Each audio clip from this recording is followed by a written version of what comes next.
हरीश एक गरीब रिक्शे वाला था।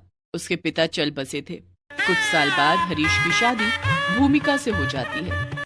भूमिका काफी मोटी थी और हरीश दुबला पतला। भूमिका के पिता और हरीश के पिता दोनों अच्छे दोस्त थे। इस वजह से उनकी दोस्ती रिश्ते में बदल जाती है। हरीश शादी करके भूमिका को अपने घर लेकर आता है। हरीश की मां नई बहू का स्वागत करती है, लेकिन दरवाजे पर लगाए गए सजावट के सामान अचानक से टूटकर गिर जाते हैं। अरे, ये सब कैसे हो गया? तभी घूंघट की आड़ से भूमिका बोलती है, इन पर मेरा हाथ पड़ गया था, इसलिए ये सब टूट गए। कि मेरे हाथ का वजन संभाल नहीं पाए। ओह, कोई बात नहीं, मैं इन्हें ठीक कर दूंगा, तुम टेंशन मत लो। मैं क्यों टेंशन लूंगी? मुझे तो सिर्फ एक ही बात की टेंशन होती है। कौन सी बात? खाने की टेंशन। मुझे बहुत भूख लगती है। मुझे हर थोड़ी थोड़ी देर पर कुछ खाने की आदत है। अब मुझे बहुत जोर की भूख लगी है। मेरे लिए जल्दी कुछ खाने को लाओ। घर के अंदर तो चलो, मैं तुम्हारे लिए खाने को लाता हूं। तभी हरीश की माँ कहती है, क्या हुआ हरीश बेटा, तुम दोनों दरवाजे पर खड़े खड़े क्या बातें कर रहे हो? कुछ नहीं मां, तुम्हारी बहू को भूख लगी है। अच्छा, तो मैं अभी बहू के लिए मिठाइयां लाती हूँ। मिठाइयों का नाम सुनते ही भूमिका के मुंह में पानी आ जाता है। सास मालती उसके लिए प्लेट भरकर मिठाइयां लेकर आती है। सारी मिठाइयां भूमिका अकेले खा लेती है। हरीश और मालती उसे देखते रह जाते हैं। मिठाइयां खाने के बाद अब जाके थोड़ी राहत मिली, लेकिन अभी भी मेरा पेट नहीं भरा है। पूरी सब्जी मिलेगी क्या? हाँ बहू, पूरी सब्जी भी है, तुम रुको, मैं अभी लाती हूँ। इस बार मालती 2 प्लेट में पूरी और सब्जी लेकर आती है। एक प्लेट भूमिका के लिए और दूसरी प्लेट हरीश के लिए।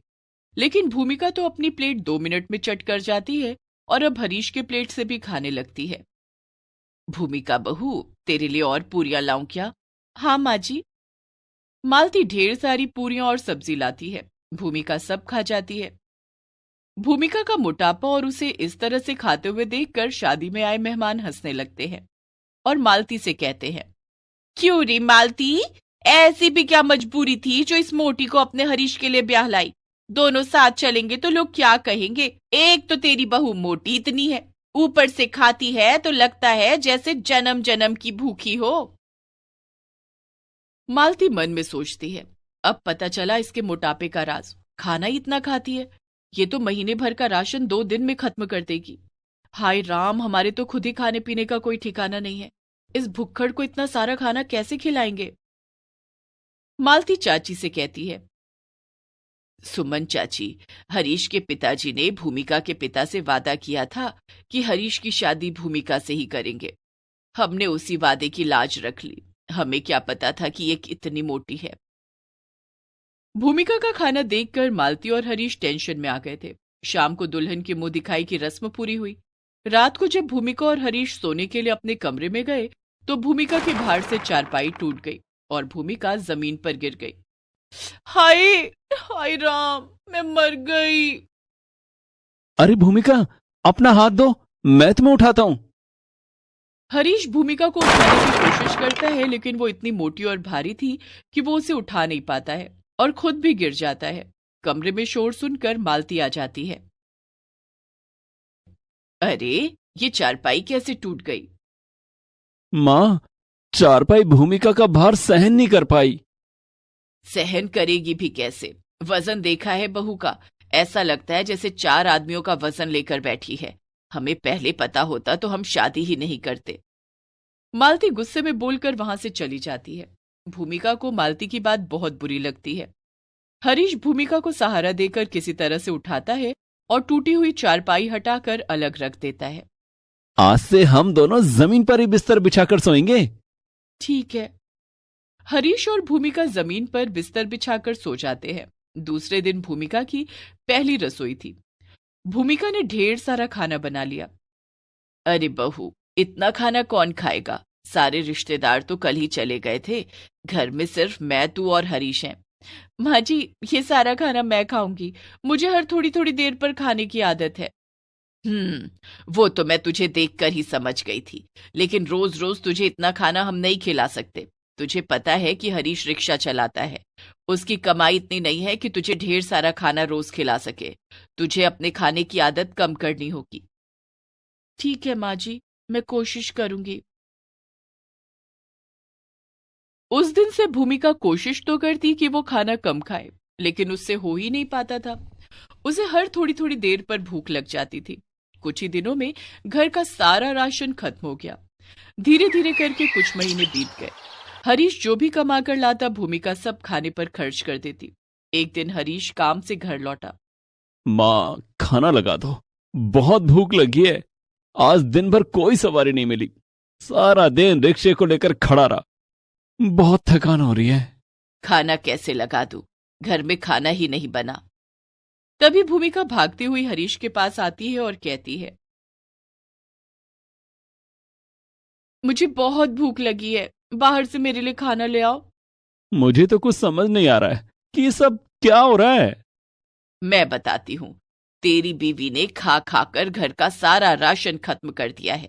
घर में खाने के लिए कुछ नहीं बचा है। मैं तो कहती हूँ इसे इसके मायके छोड़ा, नहीं तो ये हमें भी खा जाएगी। मालती की बात सुनकर भूमिका जोर जोर से रोने लगती है। हाँ हाँ, मुझे मेरे मायके छोड़ाओ, यहाँ मुझे भरपेट खाने को भी नहीं मिलता। क्या भरपेट खाने को नहीं मिलता? नहीं। अब तो हरीश को भी बड़ा गुस्सा आया। उसने फौरन कहा, चल, तुझे अभी तेरे मायके छोड़कर आता हूं। भूमिका अपने कुछ कपड़े लेकर हरीश के रिक्शे पर जाकर बैठ जाती है। हरीश जैसे ही रिक्शा चलाने लगा, वो रिक्शा खींच ही नहीं पा रहा था। बड़ी मुश्किल से काफी जोर लगाकर उसने रिक्शा खींचना शुरू किया, लेकिन तभी जोर की आवाज आई और रिक्शा टूट गया। हे भगवान, किस घड़ी में मैंने इससे शादी की थी। गरीबी में आटा गीला हो गया। अब मैं कल से काम पर कैसे जाऊंगा? सुनिए जी, मुझे माफ कर दीजिए। तेरी वजह से मैं सड़क पर आ जाऊंगा। अब तो रिक्शा बनवाने के भी पैसे नहीं है मेरे पास, लेकिन तुझे तेरे मायके जरूर छोड़कर आऊंगा। हरीश भूमिका को पैदल ही उसके मायके तक छोड़ने जाता है। चलते चलते भूमिका काफी थक जाती है। आह, आह, मैं थक गई हूँ, अब मुझसे नहीं चला जाता। गाड़ी कर लो जी। अब किसकी गाड़ी तोड़ना चाहती है? चुपचाप पैदल चल। किसी तरह दोनों चलते चलते भूमिका के घर पहुंचते हैं। भूमिका की माँ उन दोनों को देखकर बहुत खुश होती है। अरे भूमिका बेटी, अरे दामाद जी, आप दोनों इतनी रात में, आप दोनों पैदल क्यों आ रहे हैं? अपनी बेटी से पूछो। क्या हुआ भूमिका बेटी? भूमिका जोर जोर से रोती हुई कलावती के गले लग जाती है। माँ, माँ, मुझे वहां खाने को नहीं मिलता था। क्या क्या कहा? खाने को नहीं मिलता था? घर का सारा राशन खत्म करके कहती है कि खाने को नहीं मिलता था। अरे हमारे भूखों मरने की नौबत आ गई है। मेरा रिक्शा भी तोड़ दिया। अब मैं क्या करूंगा?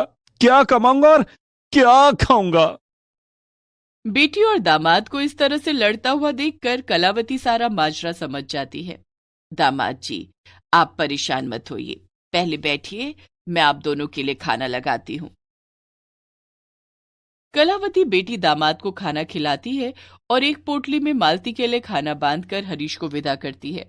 कलावती एक डॉक्टर के घर में काम करती थी। उसे एक उपाय सूझा। अगली सुबह, भूमिका बेटी, अच्छा किया जो तू यहाँ आ गई। क्यों, क्या हुआ माँ? मैं जहाँ पर काम करती हूँ ना, उनकी बेटी की देखभाल के लिए उन्हें किसी की जरूरत है। कल से तू मेरे साथ काम पर चलना। ठीक है माँ। भूमिका दूसरे दिन कलावती के साथ काम पर जाती है। वहां उसने देखा कि उसकी तरह ही एक बेहद मोटी लड़की है। माँ, काम क्या करना होगा? बेटी, ये पारुल है, मेरे मालिक की बेटी।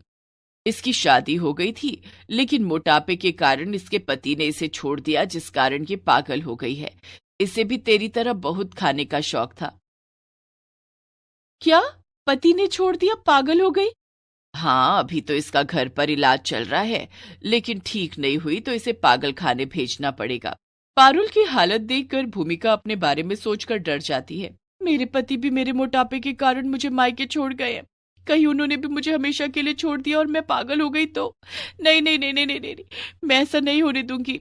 उस दिन के बाद से भूमिका पारुल की देखभाल तो करने ही लगी, साथ ही उसने अपनी बार बार खाने की आदतों को कम कर लिया। वो रोज सुबह उठकर व्यायाम भी करने लगी। कुछ महीनों में भूमिका का मोटापा कुछ कम हो गया। माँ, अब मैं ससुराल जाना चाहती हूँ। हाँ बेटी, जरूर जा। भूमिका अपने कमाए हुए पैसे लेकर ससुराल पहुंची। हरीश और मालती ने जब देखा कि उसका मोटापा काफी कम हो गया था, वे काफी हैरान हुए। भूमिका, तुम? भूमिका ने हरीश के हाथ में पैसे देते हुए कहा, मुझे एहसास हो गया है कि मेरे ज्यादा खाने और मोटापे की वजह से हमारा कितना नुकसान हुआ है। अब मैं और पतली होकर दिखाऊंगी। इन पैसों से आप रिक्शा ठीक करवा लेना। रिक्शा तो मैंने ठीक करवा लिया। हरीश और मालती भूमिका को गले लगा लेते हैं और अब भूमिका अपना वजन और कम करने में जुट जाती है। बबीता बहुत गरीब लड़की थी। पिता के देहांत के बाद छोटे भाई और माँ की जिम्मेदारी उसके नाजुक कंधों पर आ गई थी। लेकिन एक दिन अचानक बबीता की किस्मत बदल गई और वो जादुई मेहंदी वाली लड़की बन गई। भोलानाथ के देहांत के बाद सुनीता फूट फूट कर रो रही थी। बबीता ने अपनी माँ को ढांढस बंधाते हुए कहा, मत रो माँ, पिताजी का जाना हम सब के लिए बहुत दुखद है, लेकिन अगर तुम ही इस तरह टूट जाओगी तो मेरे छोटे भाई धीरू का क्या होगा? वो अभी बहुत छोटा है, उसे कौन संभालेगा? बबीता बेटी, हमारे घर में एक तेरे पिता ही कमाने वाले थे, अब वो भी हमें छोड़कर चले गए। हमारे घर का खर्चा कैसे चलेगा? धीरू की पढ़ाई भी छूट गई। तुम चिंता मत करो माँ, मैं कोई ना कोई काम करके पैसे कमाऊंगी जिससे हमारा गुजारा चल जाएगा। मैं धीरू को भी पढ़ाऊंगी। बबीता लोगों के घरों में काम मांगने जाने लगी। एक घर में एक बूढ़ी औरत अकेली रहती थी। बबीता को उसके घर में काम मिल गया। बेटी, तुम्हें मेरे घर का सारा काम करना होगा, जैसे खाना बनाना, बर्तन धोना, सफाई करना, बाजार से सामान लाना और बगीचे में लगे पौधों की देखभाल करना। इस काम के लिए मैं तुम्हें 5,000 रुपए दूंगी। जी ठीक है, मैं आपका सारा काम कर दूंगी। बबीता दूसरे दिन से बूढ़ी औरत के घर का सारा काम करने लगी। बबीता ने देखा कि उस बूढ़ी औरत के घर में बहुत बड़ा बगीचा था जिसमें तरह तरह के पौधे लगे हुए थे। उसमें से एक पौधा मेहंदी का था। बबीता को पेड़ पौधों से बहुत लगाव था। वो सभी पौधों का बहुत ख्याल रखती और उन्हें समय समय पर पानी देती। एक दिन की बात है, बूढ़ी औरत की तबीयत बहुत खराब हो गई। अम्मा, आपकी तबीयत बहुत खराब है, मैं आपको डॉक्टर के पास ले चलती हूँ। नहीं बिटिया, उसकी कोई जरूरत नहीं है। क्यों अम्मा? मेरे बगीचे में एक मेहंदी का पौधा है, तो उस पौधे से थोड़े से मेहंदी के पत्ते तोड़ कर ले आ। बबीता बगीचे में जाकर मेहंदी के पत्ते तोड़ कर ले आती है। ये लो अम्मा, मैं मेहंदी के पत्ते ले आई, क्या इसे पीसना होगा? नहीं बिटिया। बूढ़ी औरत ने मेहंदी के पत्तों पर अपना हाथ फिराया और पत्ते अपने आप पिसकर पेस्ट बन गए। ये कैसा चमत्कार है अम्मा? ये जादुई मेहंदी का पौधा है। इस मेहंदी को मेरे दोनों हाथों में लगा दे, मेरी तबीयत ठीक हो जाएगी। बबीता ने ऐसा ही किया। थोड़ी देर के बाद बूढ़ी औरत की तबीयत ठीक हो गई। अम्मा, ये मेहंदी का पौधा क्या कोई और जादू भी कर सकता है? हाँ, इस पौधे के पत्तों को पीसने की जरूरत नहीं पड़ती। इनके ऊपर हाथ फेरने से ये अपने आप पिस जाते हैं। उसके बाद ये मेहंदी जिस किसी बीमार औरत के हाथ में लगाई जाए, उसकी बीमारी ठीक हो जाती है। इस मेहंदी को ब्याहता औरतों के हाथ पर लगाने से उनका सुहाग दीर्घायु हो जाता है और उनके पतियों पर आने वाली हर मुसीबत टल जाती है। अम्मा, ये तो चमत्कारी मेहंदी का पेड़ है। क्या मेहंदी का ये पौधा आप मुझे देंगी? आपके घर का सारा काम करने के बाद मेरे पास थोड़ा समय बच जाता है। उस समय मैं ये जादुई मेहंदी औरतों के हाथों में लगाऊंगी और थोड़े पैसे कमा लूंगी। मना मत करना अम्मा, मेरे घर में पैसों की बहुत तंगी है। मैं अपने छोटे भाई को पढ़ाना चाहती हूँ, लेकिन पैसे न होने के कारण उसे पढ़ा नहीं पा रही हूँ। ठीक है, मेहंदी का ये पौधा मेरे बगीचे में ही रहेगा, लेकिन तू इसके पत्ते तोड़ कर ले जाना। ये सुनकर बबीता बहुत खुश हो जाती है। काम खत्म करके जब वो घर जाने लगती है तो मेहंदी के पौधे से ढेर सारे पत्ते तोड़ कर ले जाती है। घर जाकर बबीता ने जैसे ही पत्तों पर हाथ फेरा, वे अपने आप पीसकर पेस्ट बन गए। बबीता मेहंदी के पेस्ट को एक कूप में भर लेती है और गली मोहल्ले में घूम घूम कर आवाज लगाने लगती है, मेहंदी लगवा लो, डिजाइनर मेहंदी लगवा लो, जादुई मेहंदी लगवा लो। रीना आओ, मीना आओ, चाची आओ, काकी आओ, जादुई मेहंदी लगवाओ। ए मेहंदी वाली। जी मैडम जी। तेरे मेहंदी में क्या जादू है? मैडम जी, जो औरत इस मेहंदी को अपने हाथों में लगवाएगी उसका सुहाग दीर्घायु होगा और उसके सुहाग पर आने वाली हर मुसीबत टल जाएगी। अच्छा, ऐसी बात है, चलो ट्राई करते हैं। जरा मेरे हाथों में मेहंदी लगाना। बबीता उस औरत के हाथों में मेहंदी लगाने लगती है। बबीता ने बहुत सुंदर डिजाइन बनाकर मेहंदी लगाई। अरे वाह, तूने तो बहुत सुंदर मेहंदी लगाई है। कितने पैसे हुए? 40 रुपए मैडम जी, 20 एक हाथ के और 20 दूसरे हाथ के। बस ठीक है, ये ले, तेरे 40 रुपए। और हाँ, तेरी मेहंदी में कोई जादू है या नहीं ये भी पता चल जाएगा। ठीक है मैडम जी, अच्छा अब मैं चलती हूँ। बबीता वहां से चली गई। तभी उस औरत का पति घर आ गया। अरे, आप इतनी जल्दी घर आ गए? आज ऑफिस से जल्दी छुट्टी हो गई क्या? ऑफिस की बिल्डिंग में आग लग गई है। आग बुझाने के लिए दमकल को बुलाना पड़ा। कई लोग अभी भी बिल्डिंग में फंसे हुए हैं। वो तो अच्छा हुआ कि ऑफिस पहुंचने से पहले किसी ने मुझे फोन करके सब बता दिया और मैं घर वापस आ गया। अच्छा, तभी उस औरत को बबीता की बात याद आई। मैडम जी, जो औरत इस मेहंदी को अपने हाथों में लगवाएगी उसका सुहाग दीर्घायु होगा और उसके सुहाग पर आने वाली हर मुसीबत टल जाएगी। उस मेहंदी वाली ने ठीक कहा था। ये मेहंदी सचमुच में जादुई है। मेरे सुहाग पर आने वाली मुसीबत पहले ही टल गई, वरना आज कुछ भी हो सकता था। अरे तुम क्या बड़बड़ा रही हो? औरत ने अपने पति को जादुई मेहंदी वाली बात बताई। अरे ये जादू वादू कुछ नहीं होता, ये सब बेकार की बातें हैं। लेकिन कुछ तो बात जरूर है। उधर बबीता मेहंदी लगाने के लिए आवाजें लगा रही थी। मेहंदी लगवा लो, डिजाइनर मेहंदी लगवा लो, जादुई मेहंदी लगवा लो। ए मेहंदी वाली, मेरे दोनों हाथों में मेहंदी लगा दे और पैसे मैं तब दूंगी जब तेरी मेहंदी अपना जादू दिखाएगी। ठीक है मैडम जी। बबीता उस औरत के दोनों हाथों में मेहंदी लगा देती है। मेहंदी लगाने के बाद, अच्छा मैडम जी, अब मैं चलती हूँ। मैं कल फिर आऊंगी अपने पैसे लेने। पैसे तो तब मिलेंगे ना जब तेरी मेहंदी अपना जादू दिखाएगी। मैडम जी, मेरी जादुई मेहंदी का जादू आपको जरूर दिख जाएगा। इतना कहकर बबीता वहां से आगे चली गई और मेहंदी लगाने के लिए आवाजें लगाने लगी। थोड़ी देर में उस औरत के पति का फोन आया। हेलो। हेलो सुजाता, आज मैं बाल बाल बच गया, नहीं तो मेरा एक्सीडेंट हो जाता। अरे लेकिन ये सब कैसे हुआ? मैं ऑफिस जा रहा था, तभी पीछे से एक तेज रफ्तार ट्रक आ रही थी। ट्रक मुझे धक्का मारने वाली थी कि किसी ने मेरा हाथ पकड़कर मुझे अपनी तरफ खींच लिया और मेरी जान बच गई। अच्छा, वो मेहंदी वाली ठीक ही कह रही थी, ये जादुई मेहंदी है। कौन मेहंदी वाली? औरत अपने पति को बबीता के बारे में सब कुछ बता देती है। इधर बबीता की जादुई मेहंदी अपना काम कर रही थी। बबीता दूसरे दिन भी जादुई मेहंदी लगाने के लिए गली मोहल्लों में निकली। मेहंदी लगवा लो, जादुई मेहंदी, बड़ी से बड़ी बीमारी ठीक कर देगी जादुई मेहंदी। तभी बबीता को उस औरत ने आवाज लगाया जिसने उसे मेहंदी लगाने के पैसे नहीं दिए थे। ए मेहंदी वाली। जी मैडम जी। ये ले तेरे पैसे, तूने सही कहा था तेरी मेहंदी जादुई है। कल तेरी जादुई मेहंदी के कारण मेरे पति की जान बच गई। मेरी तरफ से कुछ और पैसे रख ले। धन्यवाद मैडम जी। तभी मोहल्ले की और औरतें भी बबीता को मेहंदी लगाने के लिए बुलाने लगी। ए मेहंदी वाली, जरा इधर आना। जी मेम साहब, मेरी सास को पिछले 5 दिन से बुखार है, उनका बुखार नहीं उतर रहा। क्या तेरी मेहंदी से बड़ी बीमारी ठीक हो जाती है? जी मेम साहब, मैं अभी अम्मा जी के हाथों में मेहंदी लगा देती हूँ। बबीता ने उस औरत की सास के दोनों हाथों में मेहंदी लगा दी और कुछ ही देर के बाद उसका बुखार उतर गया। अरे वाह, तेरे हाथों में तो जादू है। ये ले, मेरी तरफ से 200 रुपए। डॉक्टर के पीछे हम इससे ज्यादा पैसे खर्च कर चुके हैं, लेकिन कोई आराम नहीं मिला। तेरी जादुई मेहंदी के कारण मेरी माँ जैसी सास की तबीयत ठीक हो गई है। धन्यवाद मैडम जी। अब पूरे शहर में बबीता और उसकी जादुई मेहंदी की चर्चा होने लगी थी। लोग उसे अपने घर बुलाकर मेहंदी लगवाते और उसे ज्यादा पैसे देते। इधर बबीता अपनी मालकिन के घर भी काम करती और बचे हुए समय में औरतों के हाथों में जादुई मेहंदी लगाती। औरतों ने उसे जादुई मेहंदी वाली लड़की के नाम से बुलाना शुरू कर दिया था। इसी तरह से धीरे धीरे दिन बीत रहे थे। जादुई मेहंदी के कारण बबीता की अच्छी कमाई होने लगी थी। उसने अपने छोटे भाई धीरू का नाम स्कूल में लिखवा दिया था। घर की आर्थिक हालत भी सुधरने लगी थी। तभी एक दिन अचानक बबीता की मालकिन का देहांत हो गया।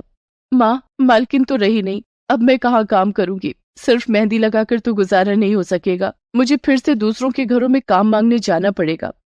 बबीता बेटी, अब तुझे किसी के घर पर काम करने की क्या जरूरत है? मालकिन के घर से वो जादुई मेहंदी का पौधा हमारे घर ले आ और यहीं लगा दे। मेरी मान तो तू अब सारा ध्यान मेहंदी लगाने के काम पर लगा। ठीक है माँ। बबीता ऐसा ही करती है। वो अपनी मालकिन के घर से जादुई मेहंदी का पौधा अपने घर ले आती है और अब फुल टाइम मेहंदी लगाने का काम करने लगती है। उसकी जादुई मेहंदी के कारण दूर दूर से औरतें उससे मेहंदी लगवाने आती। धीरे धीरे बबीता का मेहंदी लगाने का काम बहुत अच्छा चल पड़ा और उसकी अच्छी कमाई होने लगी। बबीता ने कुछ पैसे इकट्ठे करके एक मेहंदी पार्लर खोल लिया। अब शहर की बड़ी बड़ी शादियों में उसे दुल्हन को मेहंदी लगाने के लिए बुलाया जाने लगा। फोन पर, बबीता, कल मेरी बेटी की शादी है। मैं चाहती हूँ कि तुम उसके हाथों में जादुई मेहंदी लगा दो, जिससे उसका सुहाग दीर्घायु हो और सुरक्षित रहे। मैं तुम्हें पैसों में तोल दूंगी। ठीक है मैडम जी, मैं आज शाम को आपके घर आकर आपकी बेटी के हाथों में मेहंदी लगा दूंगी। इस तरह बबीता अपनी जादुई मेहंदी के कारण खूब चर्चित हो गई और ढेर सारा पैसा कमाने लगी। अब बबीता ने अपने और अपने परिवार के लिए एक बड़ा सा घर खरीद लिया और धीरू का एडमिशन शहर के सबसे बड़े स्कूल में करवा दिया। बेटी, धन्य है वो बूढ़ी अम्मा जिनके कारण तुझे जादुई मेहंदी का पौधा मिला और हमारी गरीबी दूर हो गई। हाँ माँ, आज मैं जो कुछ भी हूँ उनकी वजह से ही हूँ। Please subscribe this channel.